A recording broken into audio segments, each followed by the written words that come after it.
কি গন্ধ বেরিয়েছে গো? এটা একদম এলাকা এলাকা সবার গন্ধ ছড়ে যাবে। রান্না করছো দিনকে দিন। হ্যাঁ, হেভি রান্না হচ্ছে।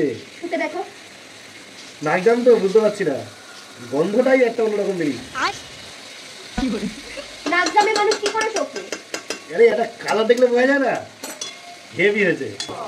বলছি শোনা, এটা আড্ডা মারতে যাই আমি। যাও। কিছু বললে না? অন্য রোববার তো পালন করো। অন্য রোববার পালন করি, আজকে কারণ আছে তাই। আমার কাকার মেয়ে সাথী আছে না, ওর হ্যাঁ। বিয়ে সামনে বাহ, ডিসেম্বরে। বাহ। তা ওদেরকে আমি অনেক বড় মুখ করে বলেছি 10টা শাড়ি কিনে দেবো।